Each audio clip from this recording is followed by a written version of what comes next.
Okay, well, hi, everybody. My name is Garrett Dorr. I'm from Chemonics International. I am a senior advisor, and my pronouns are he, him, his.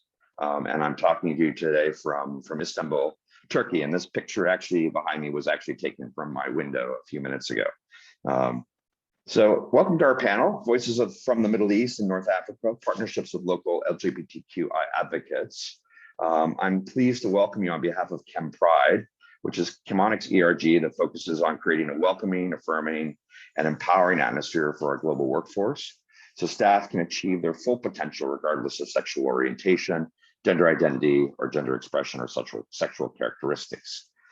If you don't know about us, Chemonics is an international development consulting firm that implements projects or contracts on behalf of the United States Agency for International Development, like part of the State Department, the UK Foreign Office and its Department of International Development, and few other international and bilateral agencies. Our projects range from infrastructure and business development to improving local and national governance, fostering independent media, strengthening civil society, human rights, addressing the impact of climate change, and a lot of other areas. We got about 5,000 staff or employees working around the world in 80 different countries. I should say that those 80 different countries are not the usual countries, let's say, that a lot of international companies work in.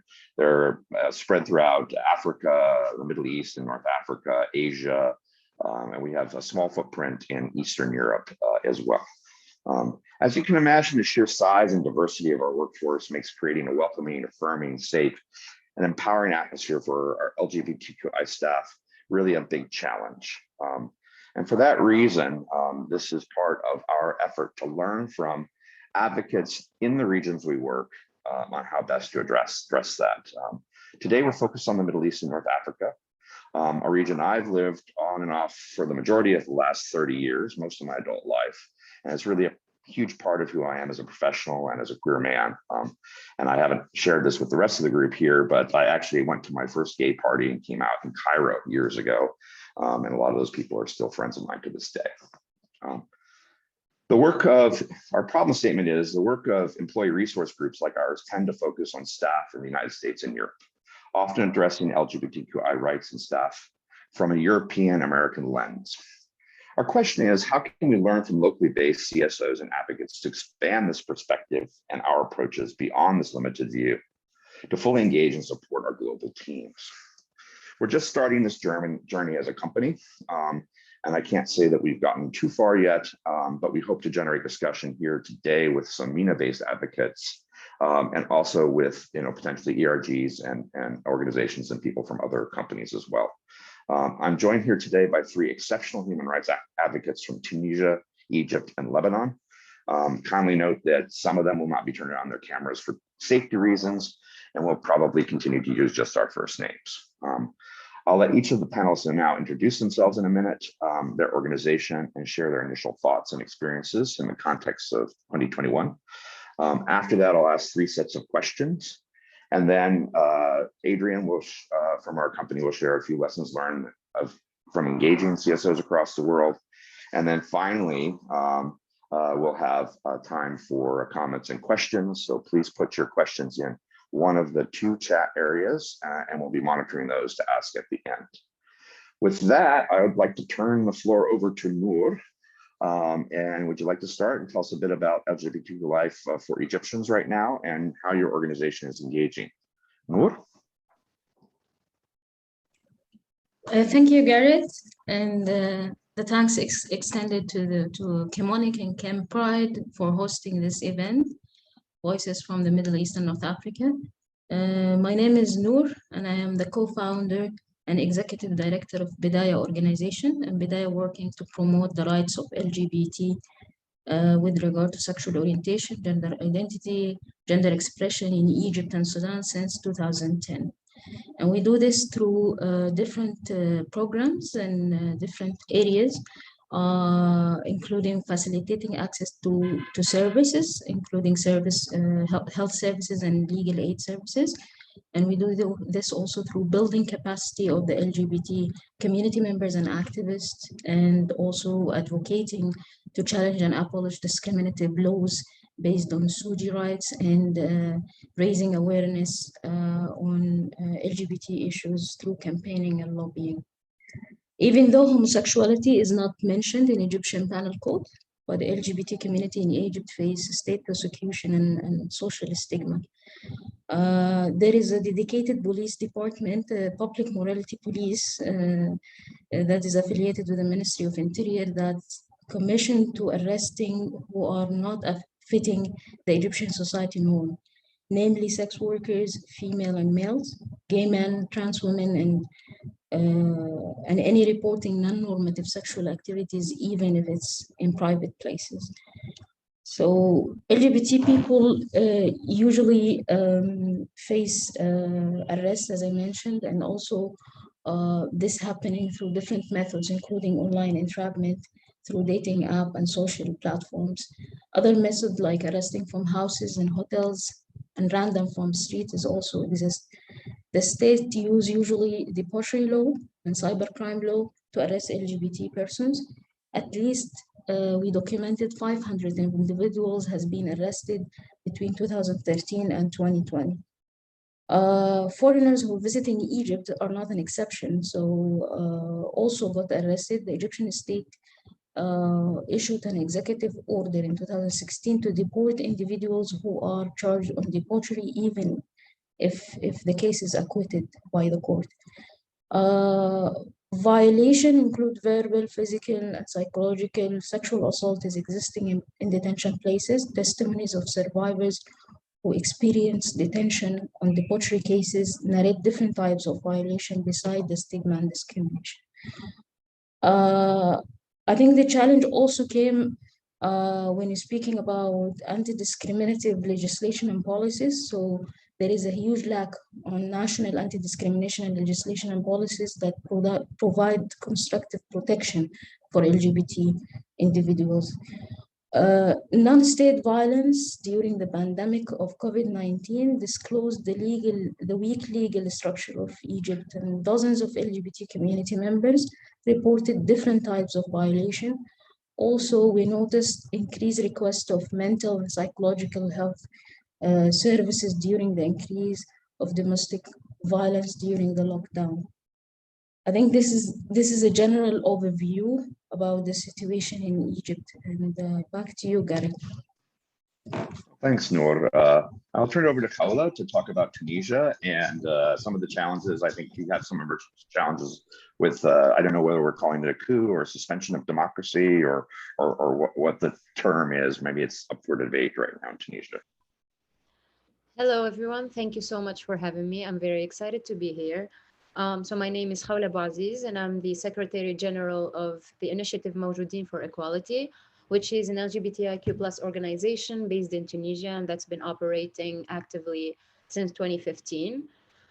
We work on service provision, documentation, advocacy, research, art, and community building in Mawjoudin. So when it comes to the coup, as you named it, Garrett, it's still not even decided between the Tunisian people, but what matters is that since the 25th of July, 2021, all three main institutions, the judicial institution, governmental, and executive are in the hand of the president. The institutions that used to be separate and independent, which guaranteed the democratic transition, are now in the hand of one person. So obviously, this is some kind of suspension of the democratic transition in itself. And we won't know for sure if what the future of the country looks like until a new government is formed.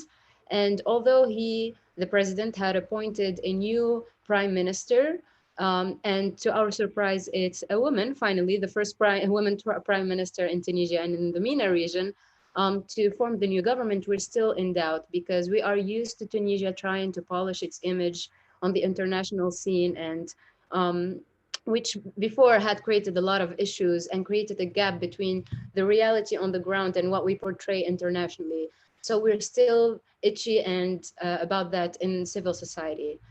And because of this situation and the instability and not knowing where we're going politically, economically, socially, etc., we have basically no room for local advocacy anymore. All work with national institutions, ministries, government institutions has been suspended. because for now there is really no one that we can connect with. There is no longer a parliament, or the parliament has been frozen, so there's no policy makers anymore in the country. All the power is in the hand of the president and the new cabinet that will be formed. We hope very, very soon, so that we can go back to working on local advocacy. So what we're trying to do for now as a substitute is work more closely with the community. Mawjudeen has always tried to be very close with the community, work on fostering the potential of community members, and we're continuing to do that, especially that right now queer people in Tunisia are feeling very unsafe. We've always felt unsafe, but this time we know that we've always been in the bottom of the pyramid of priorities for the government. And when there's no government, when there's basically a new form of dictatorship, if we can call it, we're going to go even further down that pyramid. So we're trying to create a safe space to provide the services, to continue our activities like we always have, so everyone feels safe in the community. As for the international level, this is an opportunity actually for us to stay active and be more active and talk about how this new transition and this new state goes against everything we have been trying to build for the past 10 years in Tunisia. And the revolution that happened in 2011 shouldn't go to waste. So we are trying very hard to make our voices heard and to find new venues through which we can work. And one of those venues is private businesses and corporations. So I'm very happy to be here today and to talk more about what we can do together and collaborate. Thank you. Great, thanks, Khawla. Tariq, you want to talk a bit about Lebanon, another crisis going on financially, obviously the worst in memory for most people, and what Helm does. Thank you, Garrett, and thank you everybody for joining and for ChemPride for hosting us. My name is Tariq Zaidan. I'm the executive director of Helm, which is an LGBTQ rights organization in Beirut, Lebanon, founded in 2001. And for the biggest part of the majority of the history of the organization, we work primarily on civil and political rights, particularly on decriminalization. In Lebanon, same-sex relationships are de facto criminalized by a law that sort of considers same-sex relationships as unnatural. And for the longest time, that has been our focus up until deteriorating socioeconomic conditions and sort of the changing of the geopolitical landscape in Lebanon ushered in the 2019 Lebanese revolution, which was short-lived, but a very significant point in our history because it offered unprecedented levels of visibility and leadership for women and LGBTQ people alike, who took to the streets demanding not just a removal of certain articles from the penal code, but really were demanding things like better governance, jobs, equality and opportunity. So it was really socioeconomic rights and demands that sort of overtook that revolution. Unfortunately, those days are truly well and over, because since then Lebanon was hit with a tripartite crisis that has really crippled a lot of that work and forced a completely strategic reshift in how we think about advocacy and how we work. The first one of those was the economic crisis that hit us with the rapid devaluation of the Lebanese lira and all of the political instability that has ensued. The second, obviously, was the COVID pandemic, which affected everybody, but affected Lebanon particularly because of the deteriorating levels sort of in work and sort of in livelihoods. And finally, the explosion that took place in August of last year, which was only around 500 meters away from Helm's offices in Beirut, really shook the country and brought it to its knees. And the LGBTQ community, sadly, not only was primarily sort of congregated in the areas most affected by the blast, but were also bore the brunt of much of the subsequent challenges that came. Some of the biggest problems that we face right now have been homelessness and access to healthcare, particularly mental health, and unemployment. When I say unemployment, I mean the national average right now of unemployment in Lebanon hovers around 35%. For the LGBTQ community, it's approaching 80%. So it is really a huge issue for us. Now, that being said, that hasn't stopped us from working. It just sort of made us realize that there has been an emergence of non-governmental arenas of engagement when it comes to LGBTQ rights in general, not just what the topics that we're talking about right now. And excuse me, and Halem since then has maneuvered to try to occupy a space at the intersection of labor rights, economic empowerment, and workplace equality in order to respond to the changing landscape in Lebanon. By changing landscape, I mean the geopolitical realities that are changing, as well as how Lebanon's position when it comes to what affects this is also changing. We are seeing a much bigger role for the international community, especially international organizations. In emerging Lebanon, we're seeing a move towards decentralization and privatization. Whether that's a good or a bad thing is up for discussion, but it is happening nevertheless. And the private sector is no exception. Great, Tariq, just on that, why don't we continue, and then once you talk, because I know you were talking about how Halem has been engaging the private sector, and you've got a program working with about 50 different companies. Maybe you could just say a bit about that. Might be of interest to our audience, like how can you engage on such an issue in one of the MENA countries in Lebanon? Well, fortuitously, that was precisely the question that we set out to answer. How can you engage? Can you engage? And what on earth is going on? Because no one had really thought to ask that question before at least in a way that was organized, in a way that was part of a program. So we did. And we did it after sort of mapping a little bit about the topography of what it is that we're dealing with. First of all, we didn't just focus on big companies, on sort of the bigger players in Lebanon. We went and we tried to understand where are working class and middle income LGBTQ workers currently working, which industries are they occupying. We looked at queer-owned businesses as well, and we decided to also look there to see what can be done and what is really going on. Now, the goal of the program was to investigate what are the challenges and the barriers for LGBTQ inclusion in the workplace and LGBTQ employment in these specific industries and in many of these private companies. We wanted to see if there was any chance that we can create and streamline policies that can, that are committed to inclusion, diversity, and especially protection, because the penal code won't protect us. So we have to see where queer people can find recourse to justice, can find compensation and protection elsewhere. We also wanted to test the waters and see whether the business case for equality holds any legs in the MENA region and in Lebanon particularly, and to map the terrain of potential partners in the private sector down the line to see if we can engage them on other topics that we're working on, particularly on equality and decriminalization in general, but also on other stuff. So good news, what we found is that there is enormous interest in this topic. We've had around 80 to 85% success rate in contacting employers, not just in these in the industries that we've targeted, such as food and beverage, textiles, manufacturing, retail. This is where we found most LGBTQ people to be already employed.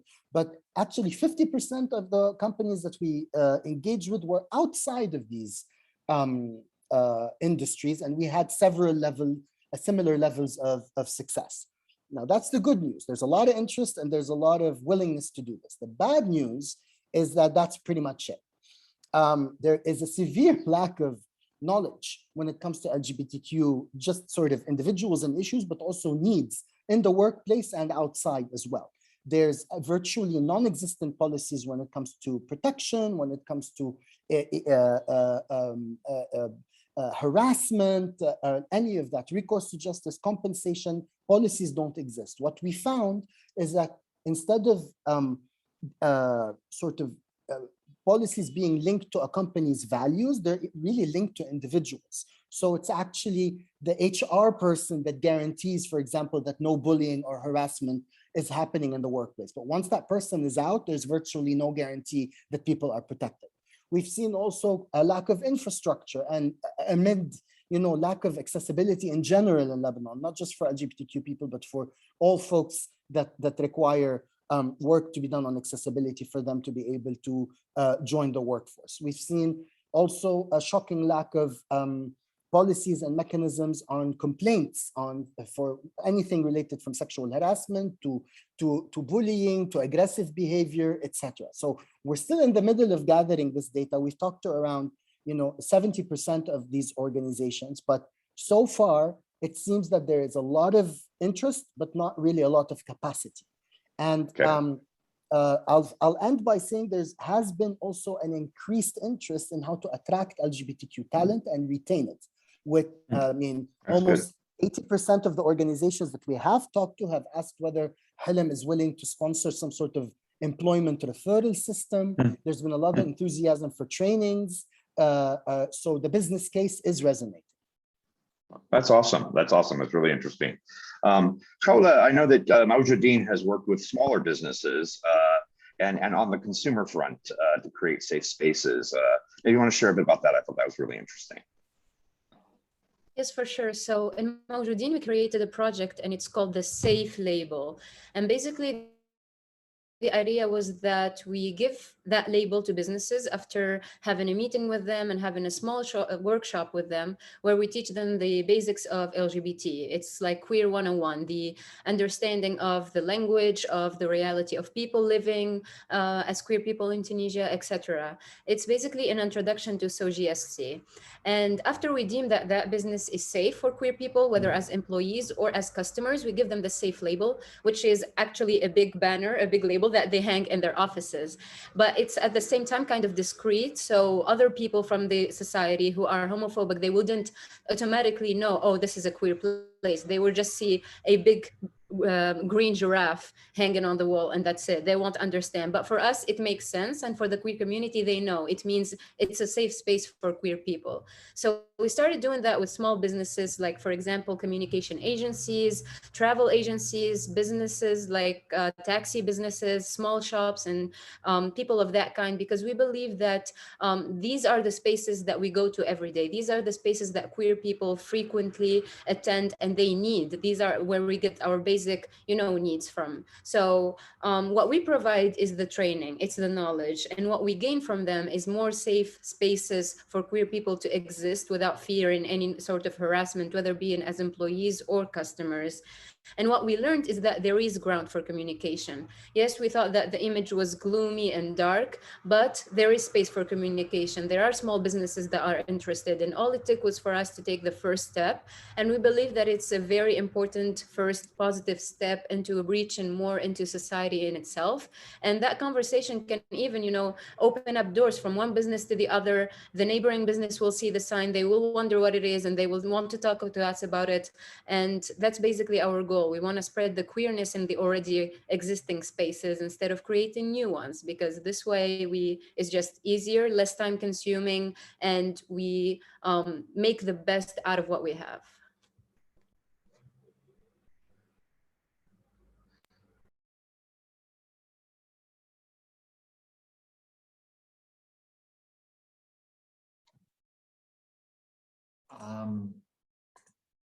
Thank you so much, Hala. I think that we lost Garrett. Garrett, you're back. And you're muted, just so you know. Yeah, I'm back. Sorry, it's I don't know why the internet's so unstable here. I'm not in Lebanon, like thought. Thank you, Khawla. Noor, I know in Noor in Egypt, of course, because of the repression of the queer community, it's a lot more difficult to do straight up LGBTQ programming or training. So I think you have some ideas of how you could address it even in such a difficult environment. Yeah, thank you, Garrett. Egypt is a unique context given all the situation I explained before. It makes it very difficult for companies to publicly announce their support to LGBT rights or giving some spaces for LGBT their own LGBT employees. We usually advise our partners and allies to use a broader approach. This is include using gender-based violence or general terms when addressing discriminations and stigma. Applying anti-discrimination policies is very important. not necessarily mentioning sexual orientation, gender identity, or even LGBT terms, but having a general policies in place with a clear mechanisms of reporting and complaints is very important. Also, we advise of creating a spaces within the companies for dialogue about tolerance, acceptance, coexistence, without mentioning LGBT terms. Having also in place trainings and workshops about these topics is crucial. Thank you. Back to you, Gareth. So just kind of following on that sort of idea of training, I mean, Kaula, there are people here who represent different companies and, us as Chemonics. I mean, how ought we engage? I mean, what process as a company working in the region or are there affiliates? How's the best way to think about engaging in this area? So first and most importantly, there needs to be a clear understanding of the context in which these companies operate. Because, for example, yes, your company can be operating in the MENA region, but that means a lot of things. The context in Lebanon is very different from Tunisia, very different from Egypt, for example. As Noor was saying, it's not the same working in Jordan versus, for example, in Algeria. The contexts are different, and there needs to be a clear understanding of that before directing your employees towards a certain direction or put in a certain code of conduct or ethical, moral code, whatever it is. There needs to be an understanding of the local context specifically. And that means that you will know if there are legislations protecting queer employees or not, and queer customers or not. And that will help you to create new measures for your employees in that region. Realistic goals, they don't look like, radical big changes in the companies, but it looks like, for example, forwarding the open-minded thinking, non-discrimination, no violence, codes into the workplace in itself. So when you employ new people, make sure that they are aware of these codes, make sure that they are aware that they cannot treat a customer differently just because they're queer or they appear non-normative, even in that society. Especially as Tariq was saying, most of the time there is no laws that protect queer people in the country, so they need the protection from somewhere else, and that somewhere else can very well be your company in itself. And there needs to be zero tolerance policy in all of these structures. Really, there is no place for negotiations. There needs to be no tolerance for any kinds of abuse or violence towards queer people. So these customers and employees can feel safe. And so that queer people will know that your space is a safe space for them to shop, to entertain, etc. So that kind of radical zero tolerance policy needs to be established, and there needs to be no debate in it. Because in the MENA region, we don't have the luxury of, any kinds of laws that protect us. And these big corporates that come and open their offices in our countries, they have a certain level of power that we shouldn't underestimate. They have the power of money, they have the power of actually being there and of following certain thoughts and philosophies, and these need to be implemented on the ground as much as possible. Nice, Kala. Great, good point on the importance of companies like ours, international companies operating in the region. Tariq, I mean, you talked to me also about shouldn't just consider the direct hires of these companies. Companies like ours have whole downstream partners of subcontractors and affiliates and stuff like that. I mean, how do you think, a big company like a bigger company than ours that has local affiliates and offices should address or could address this issue in their supply chain? You're on mute. Thank you. So I would like to say I fully agree with what Khawla said. First of all, it's really important that the values, policies, procedures, you name it, surrounding inclusion, diversity, safety, protection are enforced and introduced across the entire value chain, not just in headquarters in Western cities. But I'm not going to repeat all of her points. There's two things that I want to add. Number one, it's not only important to understand the cultural and political and socio-political context, it's also important to understand how queerness manifests in many of these countries, to understand that issues like passing, issues like covering, stuff that we've been dealing with in the workplace for decades in the global north and the west don't necessarily manifest the same way in a place like the Arab world, particularly because identities aren't necessarily compartmentalized as LGBTIQ. Do I have the answer for how they are? No, we're figuring it out. But it's really important not to assume that they're going to have the same trajectory. The other thing that I would caution is that we are activists and we're going to do what our job, which is to hold people accountable. And Khawla said very well that since we can't hold governments accountable, since we can't hold many local actors accountable, we're coming for you next. And this is an advanced warning that because the arenas of engagement are so limited and because the odds are stacked up against us so heavily in areas like government or judiciary or even in sort of local, purely local or regional businesses, we're going to try to find ways in order to level the playing field wherever we got them. And I'm telling you, the second phase of our work in Halim is starting to understand which organizations operate internationally that have these standards and that have a perfect score on the HRC Accountability Index, but whose affiliates on the ground are really engaging in horrific practices against the community. And we're going to do what we do best, which is whistleblow and name and shame and talk about it. So getting ahead of the curve, really starting to think about how you can solve this public problem, which is going to vast emerge to be a problem in this part of the world because just of the massive amount of violations that take place is really, really important. It's important that we start thinking about it now before we get to a place where we're no longer effective. Good points there, Tariq.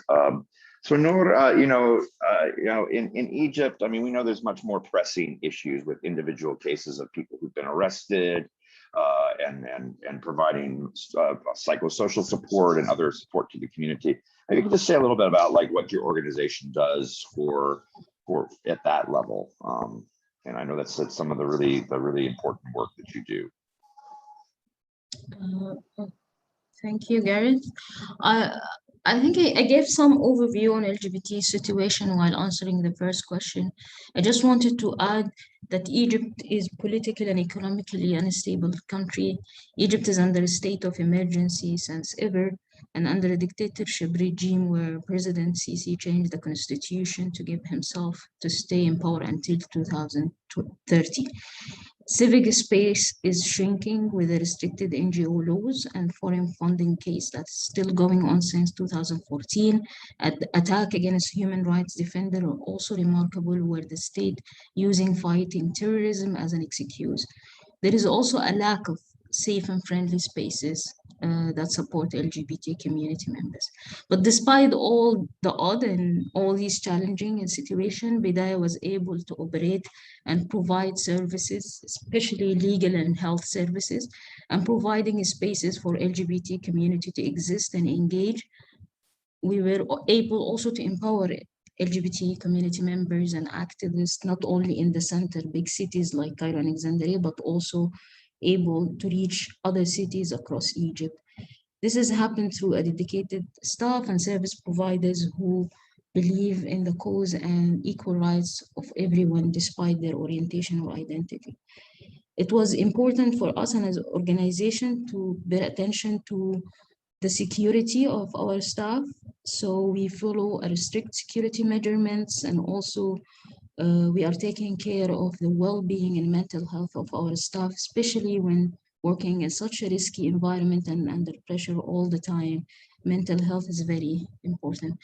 Finally, I think it's very important to build partnership. I mean, this is very important for the companies who have offices in Egypt and or thinking to operate in Egypt. It's important to build partnership and support the LGBT groups in a country like Egypt and Sudan to shape a better understanding of the local context and see the opportunities and area of support.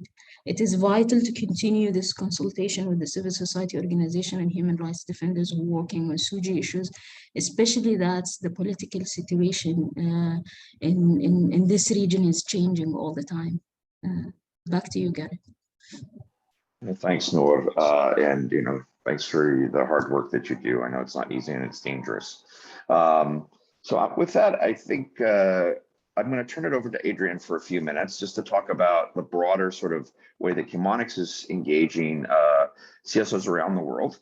and what we're trying to do. And I should say we're still, very much in the beginning of our journey here as well, especially in places like the MENA region. So Adrian, you want to say a few words, and then we'll come back. And I saw some great questions in the chat window that are totally relevant, and then we'll turn to those. Does that sound all right to everybody? Yeah, thank you so much, Garrett, and thank you, Noor, Hala, and Tarek for all of your insights. You've seen me as your participants going on and off, so let me just quickly introduce myself. My name is Adrian Gonzalez. I am from Monterrey, Mexico, and my pronouns are he, him, his, and I serve as a senior diversity, equity, and inclusion specialist at Chemonics. And as Garrett mentioned, we would like to share with you some of the lessons learned from that collaboration between ChemPride, which is Chemonics Employee Resource Group, and global civil society organizations, specifically in the LGBTQI domain. And as I do this, please keep writing down your questions. We would love to read your thoughts and ideas. And if we don't get to answer all of them during the session, we will certainly spend some time at the end of it responding via the chat. So the first thing that we did as a company is really to focus on establishing trust. We think that trust is key to cultivate meaningful relationships with civil society organizations, and to do so, it is important that your organization shows up and demonstrate that your corporate values align with the broader LGBTQI equality efforts. So I will share with you 5 recommendations. And as you're probably guessing, the first one is to show up. And you might be wondering, how can we do that? Some of you are based in the US, others in Europe. How do we show up? One of our suggestions is to budget for ERG members to attend and participate as thought leaders on LGBTQ international conferences and events like this one, or like the ILGA World Summit, to meet activists and build rapport with global, regional, and local CSOs. I think that attending these events signals to prospective partners that your organization cares about LGBTI rights and inclusion. And for instance, last year we held a similar panel here at Out and Equal with 4 activists that I had the pleasure of meeting at the ILGA World Summit in New Zealand. And ILGA stands for the International Lesbian, Gay, Bisexual, Trans, and Intersex organization. The second thing to do is to engage. Design and implement ERG programming that engages civil society organizations in your company's internal discussions, panels, workshops, and other activities. This is a way to build rapport and further establishing a trusting relationship. So I am very proud to say that, and grateful with Tarek, Hala, and Noor, who were also part of Chemonics programming during Pride Month this year. So as an ERG, we provided them with a platform to have a direct conversation with our global workforce, many of whom, as Garrett mentioned, are working in the MENA region. Third, we think you should become a sponsor. Once your ERG has established a trusting relationship with an LGBTQ civil society organization, make sure that you're connecting the CSO with your country's in-country leadership, with your company's in-country leadership, to ensure that business decisions at the country level are made taking in consideration the needs of the local LGBTQ populations.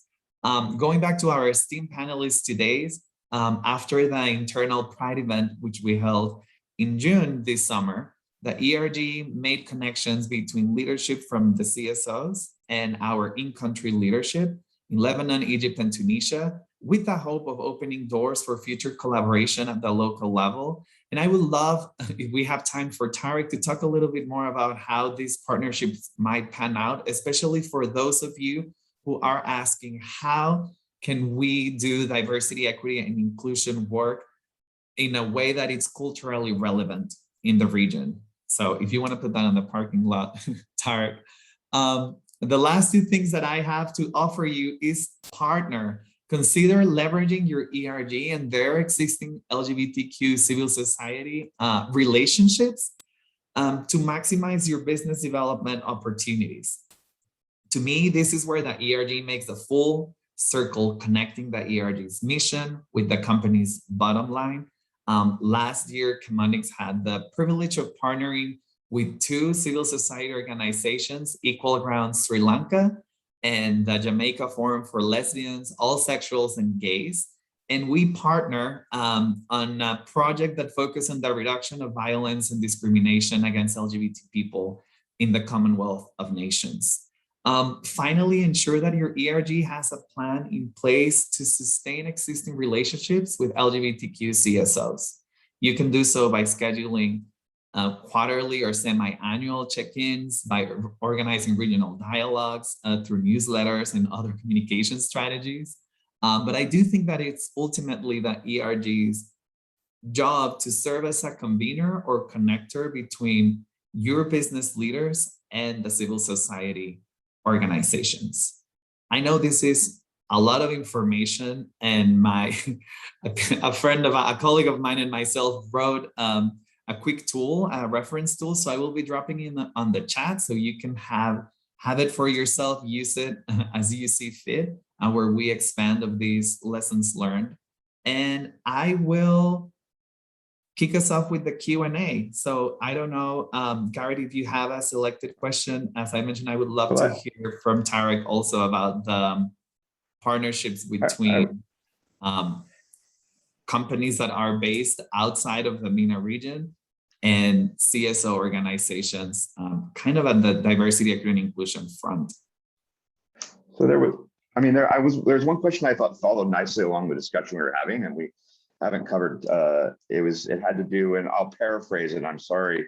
I guess it's Denise Hussein. She asked about what can companies do, and then here I'd love to hear about some concrete concrete things applicable to the MENA region to move forward in DEI work. Most tools are weird. I love that. Western educated, industrial, rich, democratic countries, such as ERGs, could risk outing colleagues and be dangerous in these contexts. So basically, and I know that you've each talked a little bit about how distinct that the region is, and how tools and approaches need to be customized. So maybe, I don't know if Khawla or Noor or maybe Tarek, you want to jump in and say, like, what do you like? How do you customize the tools and the approaches to the specific experience of the MENA region? Understanding all the countries I say. Maybe Khawla, do you want to say a word about that? Then maybe we can. Yes, for sure. I mean, the first thing that could be done is to actually make sure that if you have an already existing policy, that it trickles down to the local structures. So basically, if you have a policy that's implemented in your headquarters, non-discrimination policy, make sure that you talk, or make sure that the information gets to the managers of the local businesses, because these spaces are already there, and it takes much less of you to do that than to actually create a new hub, a new safe space, or a new policy specifically for the people on the in the different countries. That being said, also take into consideration the context, because sometimes there needs to be a certain adjustments made. And as I said earlier, you cannot pass the same policy in Tunisia as in Egypt, for example. So make sure to do that, because most of the time, even if these managers, etc., they are aware of the policies, they will not act upon it. So it's not just being aware, it's not just feeding them information, it's also training them, it's supervision, it's making sure that there's follow-up, it's making sure that queer people who go to your businesses have the way to actually report any kinds of harassment or violence they experience there, so that you can get back to them. There needs to be a whole structure and a whole strategy, and the whole unit, like the whole company with its different teams, need to be on board on this. It's a holistic thing, and it's not just up to one department, for example. I think, and maybe I'll ask this to Tarek. But the idea of having like a support group or an employee resource group in the MENA region, people who have for people who are out and queer, that's you're going to find, at least I found that there are a lot of queer people, of course, who come out to me, but they're not really ready to be out in front of the office or society. They might not be out to anybody in the office, but they want to know that that job is supportive and to reduce their fear that if they are outed or something happens, they'll be fired, right, Taught? So it does demand a different set of approaches, right? Absolutely. And this is actually sort of was the crux of the conversation that we've been having with our local partners here with Chemonics, which is how do you actually develop tools that are sensitive, that don't risk outing anybody, and that are tailored to the context that you're dealing with. So sort of groups that might sort of work in one place or work in the global north might not work in our part of the world at all. But I can tell you that at the workplace, you find really increasing, really sort of shocking levels of harassment, exploitation, blackmail, often from supervisors to LGBTQ employees or from other employees towards LGBTQ employees. So how do you create the necessary tools in order to protect people, in order to tailor it to whatever workplace culture and workplace situation that you have? What Hilm is doing is trying to combine our own 20-year expertise in working on LGBTQ issues and pair it with and getting the information that we're getting through this program is being studied and analyzed by a group of HR professionals and organizational psychologists that teach at the American University of Beirut. We're trying to find a toolkit that combines our work in doing years of sensitization and LGBTQ sort of inclusion training, as well as people that really understand the private sector, understand employment, understand human resources, and merging those two together. And that's what has made it so successful, is that, as Khawla mentioned, it's not just about telling people, here are the policies that we developed in Washington, D.C., implement them in Tunis. That's not going to work, because it's not just about policies. It's also about fighting the stigma, the misinformation, the ignorance around LGBTQ people and issues in each particular cultural context that needs to be twinned with all of these issues on policies, procedure, workplace culture, intervention, what do you call them? Avenues where people can complain and where the employer themselves can intervene in ways that don't risk outing somebody, that protect them and provide them with the support that they need in a context where, you know, other avenues that work in the global north don't necessarily work here. So really what we're trying to do is develop that toolkit precisely in order to maintain anonymity, maintain privacy and security, but at the same time not let privacy and security allow all of these violations that have been taking place to continue. Makes sense, makes sense. Adrian, I think you saw a question about mental health, right?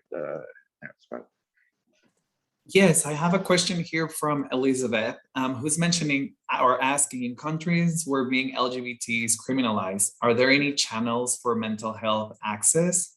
And I was wondering if, Noor, you can talk a little bit more about how to access mental health either in Egypt or Sudan. Yes, there is a channels for seeking mental health support, but it is not that much. It's there, but this is happening through civil society organizations that providing this is supportive mental health or friendly mental health services for LGBT community. What we do in Bidaya as well, we provide the mental health services for the staff as part of the benefits for the staff. So we think that mental health is very important in as I mentioned before, in working in such a risky environment and under pressure. So part of the benefits for the employee is mental health services. So yeah, as I said before, it's accessible, and it's through civil society organizations that providing these services. In Egypt, I don't think the general state hospitals could be a friendly places or friendly spaces to refer LGBT community members or staff members to seek services there. Yeah, thank you. But Noor and others, I think that's what I got kicked out. Maybe you said this already, but your organizations have lists of, I'm sure, of counselors, psychiatrists, doctors, doctors, others that are supportive of the community, right? Because this is one of the biggest fears for both sexual health and mental health and any health issues that in the community I've seen is that people are scared to go for medical help because they're not sure the doctor will be supportive. You all have that service you provide, right? Khala, yeah. Yes, definitely. We have a whole network when it comes to everything, like psychiatrists, psychologists, counselors, all types of therapy, all types of like gynecologists, lawyers, different people from the medical field, different people in law, different people, even in service provision. For example, during COVID, we oriented people to certain shops to actually get, basic normal goods. So we have our networks and we know who's safe to go to. So when you need that information, what's best is to communicate and reach out to the local organizations who are experts of their local context. Yeah. So we know exactly who to connect you with and how to make sure that your employees and customers are treated safely. So yeah. I can. Okay, go ahead. Sorry, Potter. Yeah, I just want to add really quickly that while we do have this exhaustive list, it's really problematic when we expect LGBTQ employers to finance their own mental health or to rely on CSOs to do it when the reason why they need mental health is because of their experience in the workplace to begin with. So it really isn't a solution because, like Noor mentioned, Lebanon is no exception.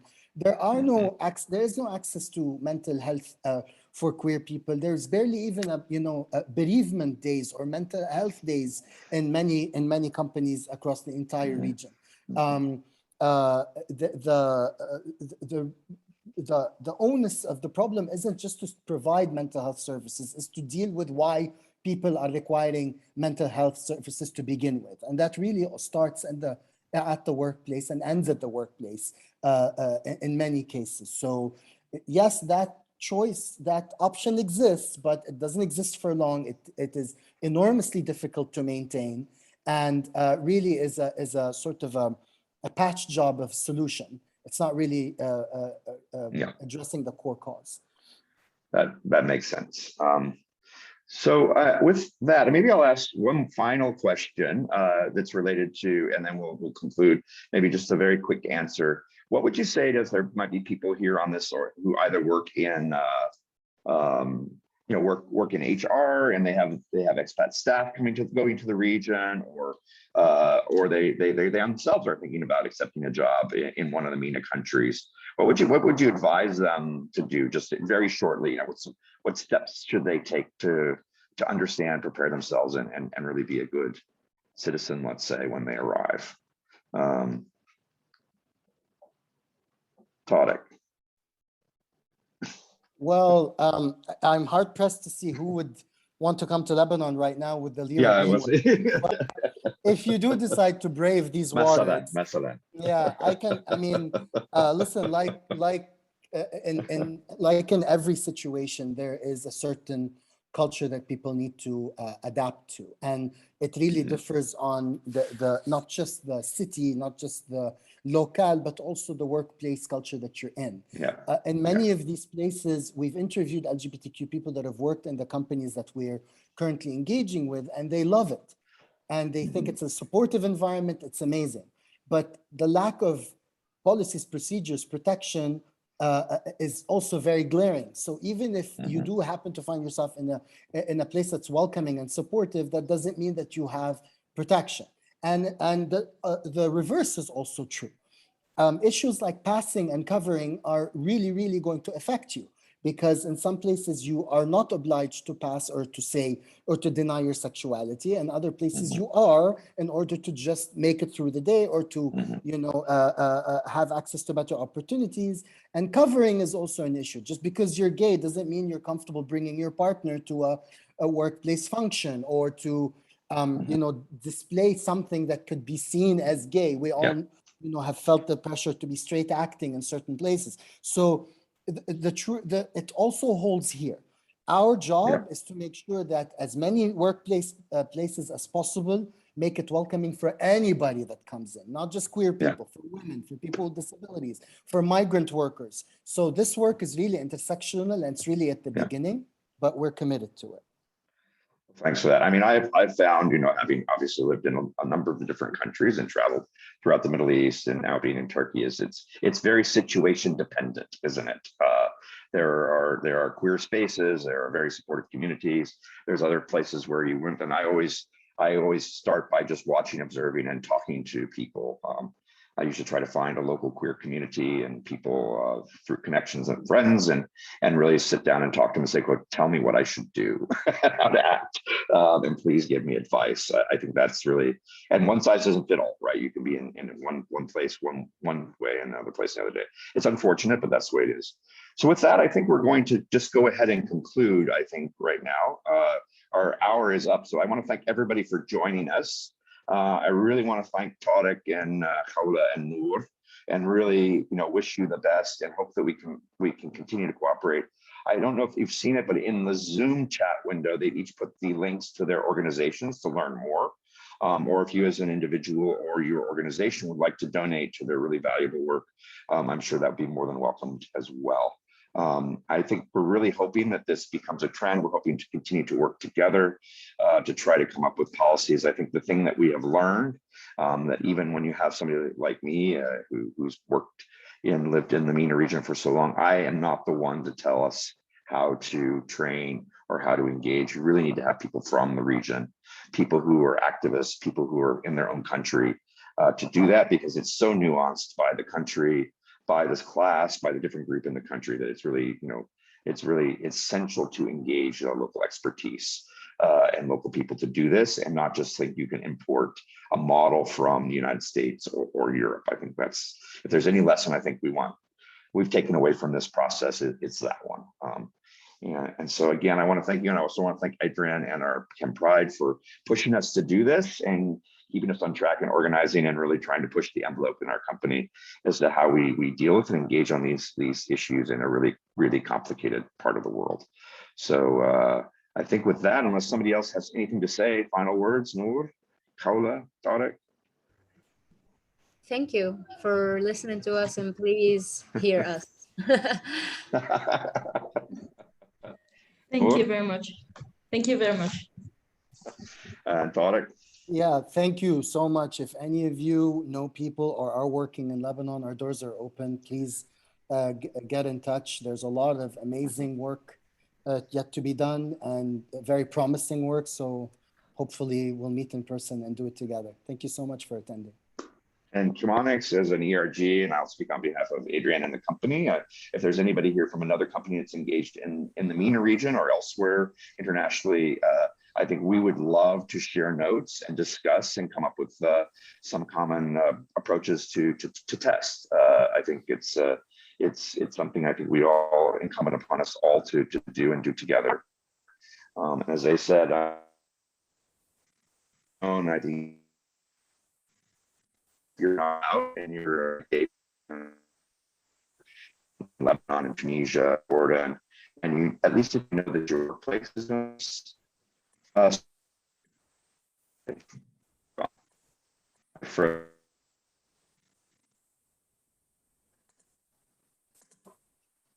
think we lost Garrett. But the event has finalized. So thank you so much, everyone, for joining us. Have a blessed day. And I'll see you panelists on the other side using the other link. Thank you, everyone. Bye-bye.